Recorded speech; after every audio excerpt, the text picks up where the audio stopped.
The sharp, biting sound of a camera clicking fills the room as Ibrahim Traoré sits across from Emmanuel Macron, his gaze unwavering. The tension is palpable, thick enough to cut with a knife.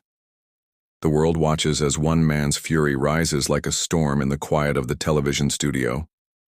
In that single moment, everything changes. "I have no reason to hide, Emmanuel," Ibrahim says, his voice calm, but the fire in his eyes unmistakable. The camera zooms in, catching every flicker of rage, every inch of resolve. It's a moment that will define history and turn the tides of an entire nation's perception of power. Introduction and setup. It was a night like any other in Paris. The air was crisp, fresh with the promise of summer. The streets hummed with the rush of late-night traffic, the soft echo of heels clicking against the pavement as the city's heartbeat echoed in every corner. But within the gleaming glass walls of a prestigious talk show set, the atmosphere was charged with something far more electric. Ibrahim Traoré, leader of Burkina Faso, stood on the verge of destiny. He had faced armies, storms, and unrelenting pressure. But this was different. He was now sitting across from a man who embodied everything he despised about the West's hold on Africa. Emmanuel Macron, France's president, had invited him for a televised debate, thinking it would be an easy win. A chance to silence the rising voices of African leaders who dared to challenge the status quo. But Ibrahim, in his usual understated manner, was a force of nature waiting to be unleashed. The audience, a mixture of political elite and media moguls, felt the tension in the air, but no one quite understood the storm that was brewing. Conflict or challenge introduced. As the cameras rolled, the two leaders exchanged pleasantries, but beneath the surface, the conflict was inevitable. Macron, with his polished confidence and poised manner, began the conversation by addressing Burkina Faso's relationship with France. He spoke in the language of diplomacy, careful, calculated, as though he were the puppeteer pulling the strings of Africa. Ibrahim, however, had no interest in playing along. His life had been forged in the furnace of struggle, his heart shaped by the weight of his people's suffering. He had seen the underbelly of the empire Macron represented, and he would not shrink in the face of it.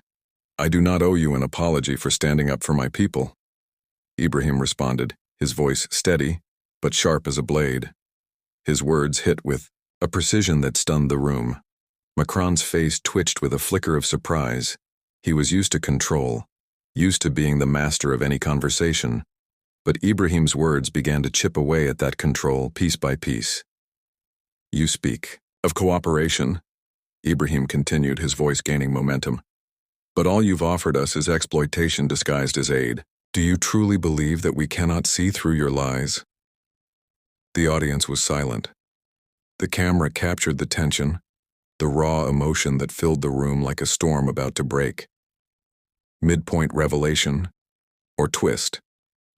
But then, just as Macron prepared to counter with another scripted line, Ibrahim dropped the bombshell. He had come prepared, armed not with just words but with a revelation so powerful that it left Macron speechless.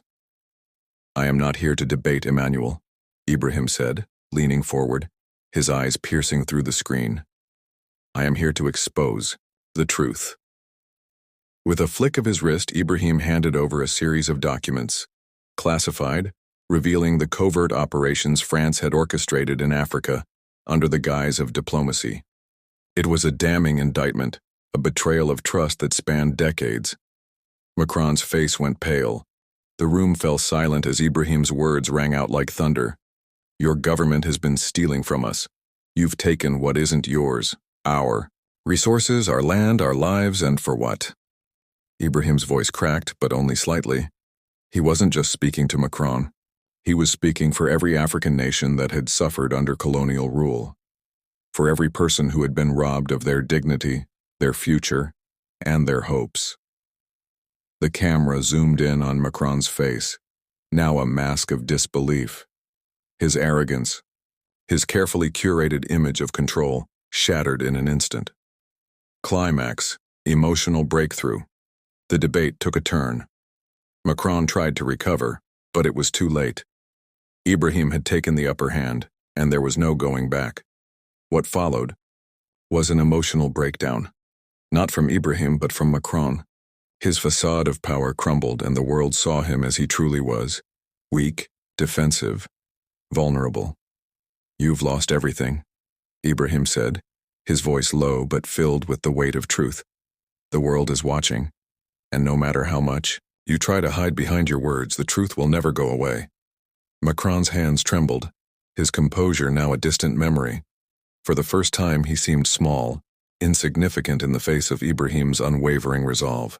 It was a victory, not for one man, but for an entire continent that had been subjugated for far too long. Resolution and quiet closure. The show ended, but the echoes of that moment would reverberate across the world for days to come. Ibrahim Traoré had not only confronted Macron, he had dismantled an empire of lies, exposing the rot that lay beneath the surface of the West's supposed benevolence.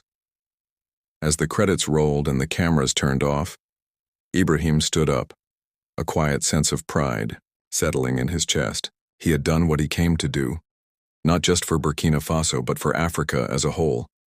He had given a voice to the voiceless. Outside, the world buzzed with the aftermath of his speech. Headlines flashed across screens, social media exploded with reactions, and people across Africa stood up a little straighter, knowing that their fight was no longer invisible. As Ibrahim stepped into the cool Paris night, he couldn't help but feel a sense of peace. He had faced the lion's den and walked out unscathed. He had made his mark, and it was one that could never be erased. Call to action for YouTube. If this story touched your heart, consider subscribing for more inspiring tales of hope, healing, and unexpected kindness. Hit the like button and share this with someone who needs it today.